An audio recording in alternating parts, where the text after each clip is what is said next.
Good morning, and welcome to part 2 of your relationship with money. This is where it gets a little more interesting. So yesterday we discussed that your initial relationship with money comes from childhood. One thing I was remiss, and I forgot to mention, my bad, is if you have siblings, their recollections may be completely different from yours.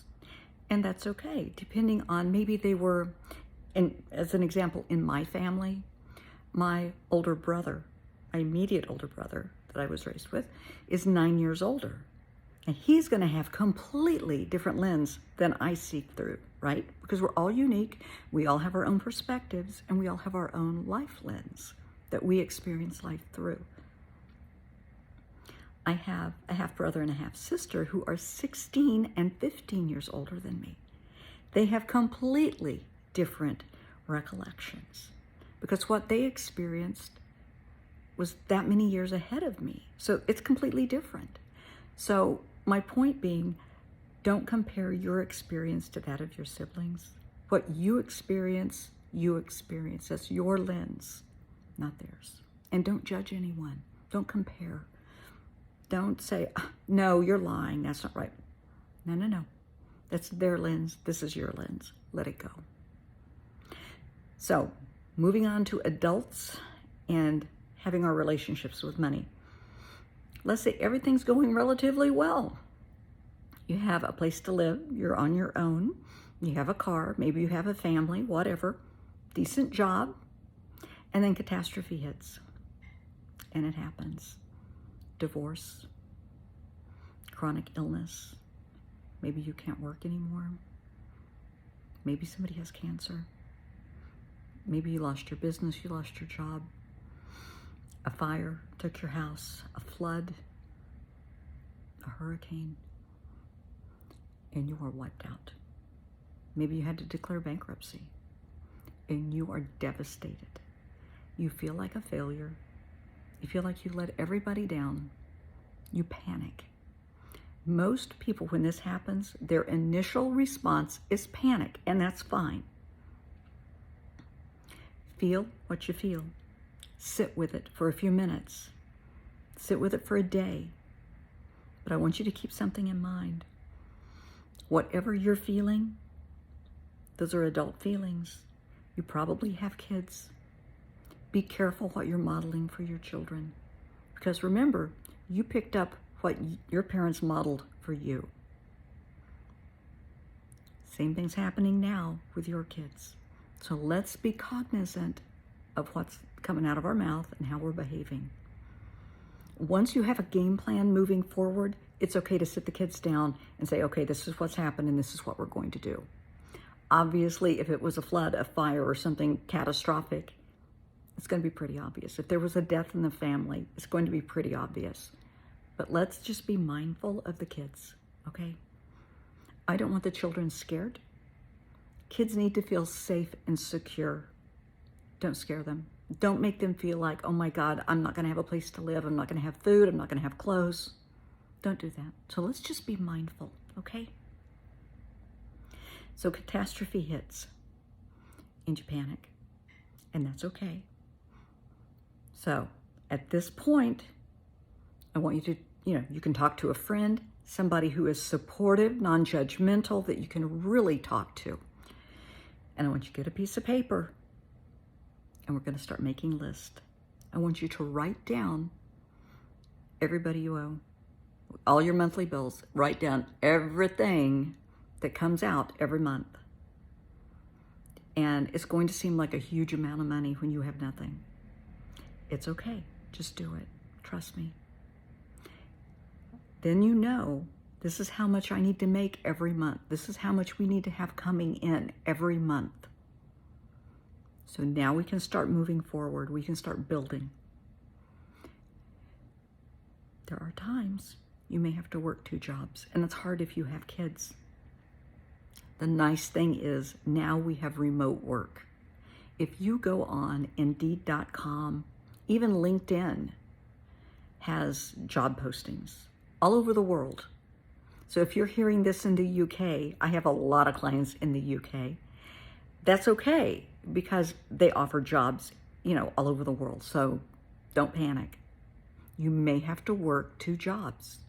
I know when I had breast cancer, I had a good job. But here in the US, we have health insurance. We don't have socialized medicine. Cancer is extremely expensive, and insurance doesn't pay for everything.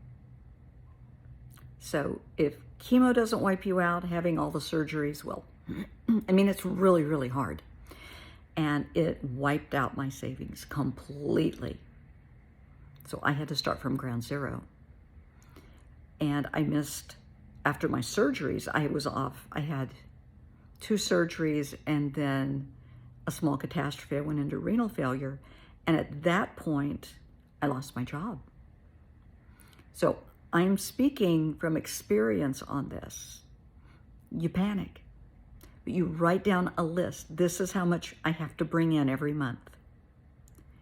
You reach out to people you know that might be hiring. Friends might know somebody. Don't be proud, be smart. Find work.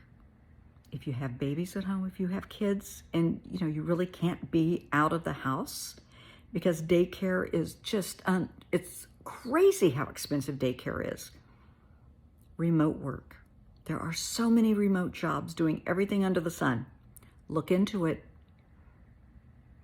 There's nothing wrong with working from home. It's a really good option. There may be a few, folks that have to go on public assistance, on state aid. That's okay, because the goal is to make sure you and your kids have a place to live, have food, shelter, clothes, health insurance so that you can get prescriptions, so that you can see the doctor, you can go to the ER if necessary. So cover the basics, okay?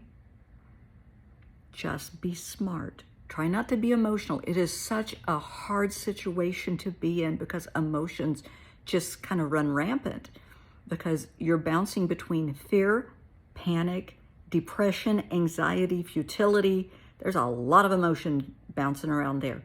Once we have a game plan, then you talk to the kids.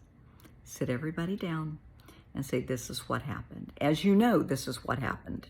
Hang on. Something's on my screen. Sorry. As you know, something happened. And we're going to have to make some changes. Maybe you're going to have to move. Maybe you have to move from a house to an apartment. Maybe you have to move in with grandma and grandpa or aunts and uncles or whoever. Don't make it worse than it is to the kids. Don't catastrophize it. Try to make it a smooth transition. Christmas might be a little, lesser this year. Birthdays might be a little different. That's okay. That's not a problem. All you have to do is make it uplifting and fun for the kids. And that can be done. But first things first, make a list. Look for a place to live if you have to. And look for a job or jobs.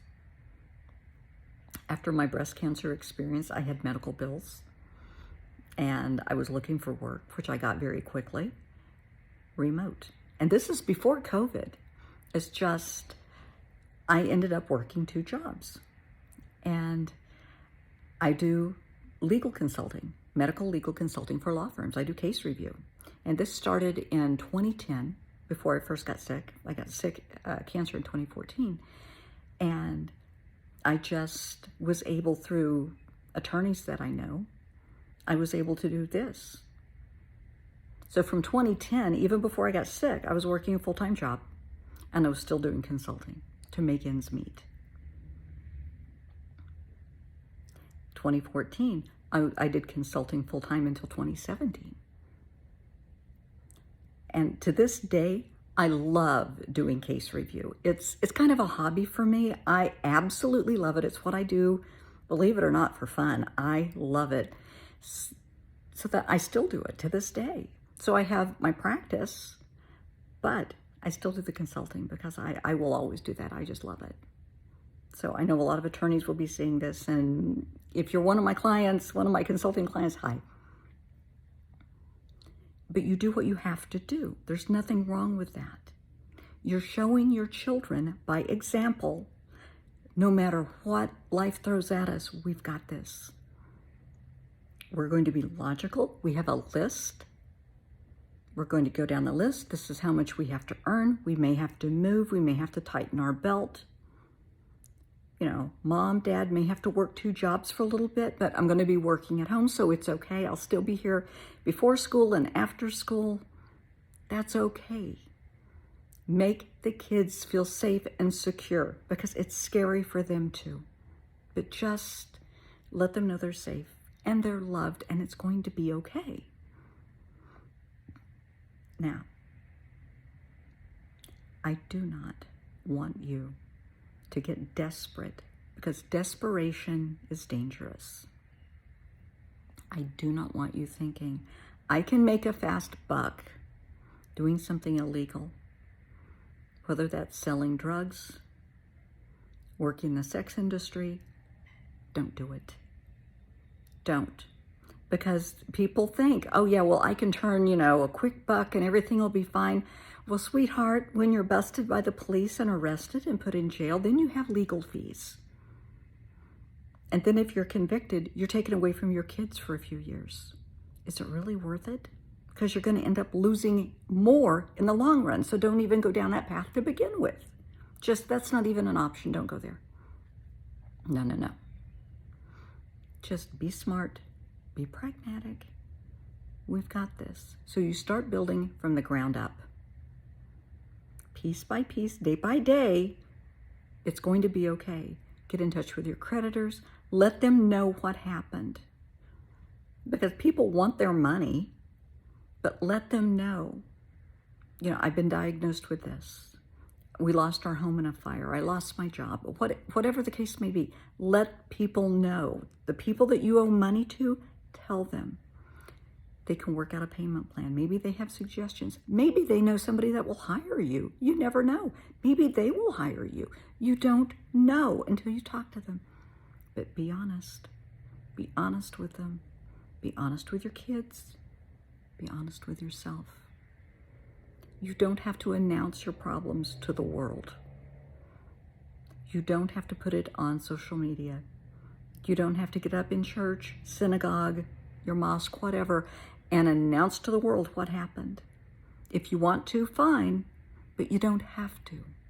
Some people see this as something very private. They want to keep it to themselves, and that's okay. It's okay to feel whatever you're feeling at all times throughout this whole journey. It's okay. I want you to breathe. I do want you to eat. I want you to sleep. I want you to exercise, even if it's just grabbing the kids and taking a walk around the block.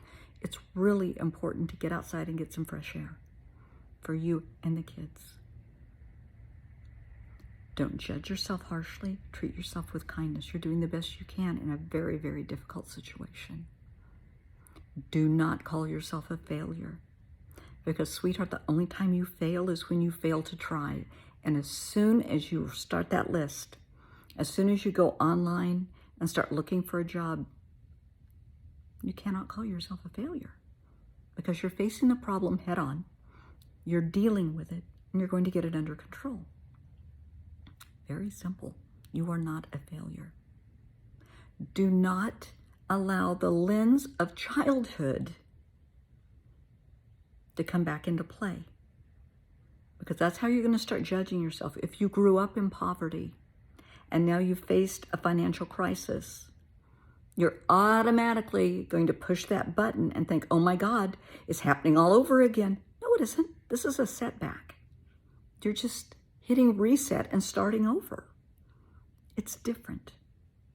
Your future is what you make it. And I'm giving you the tools to be smart, make wise choices, and you've got this. It's a setback. That's all. 2014, when I lost my job after breast cancer and renal failure and all of that, it really broke my heart. It did. But it just meant I could work that much harder. And I did. I worked at home doing my consulting. I made extremely good money doing it. I was very thankful that I could do that. So find the blessing, because it is in there. And I know you're saying, well, that's a bunch of shit. No. All of this happens. You're starting over. Maybe you're going to have to work from home, which means you can be around your kids more. Maybe they need you right now. They need to know that you're going to be okay and they're going to be okay. And by you being home before school and after school, that's comforting to them. That makes them feel good.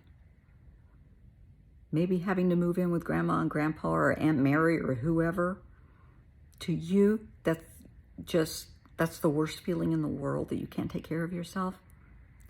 But maybe they need you more than you need them. Maybe they're lonely, they're depressed, and your moving in is going to be a huge blessing to them. Maybe you're moving in and helping them pay a little bit toward rent and food from what you're making now is going to help them more than you have any idea. So don't assume. Don't judge yourself, and don't start assuming. As long as you're trying, you're not failing. Please do not turn to drugs and alcohol. Don't get so depressed you reach for pills. Don't get so depressed you reach for a drink. You reach, I can't talk. Don't be so depressed you reached for weed. Don't do that.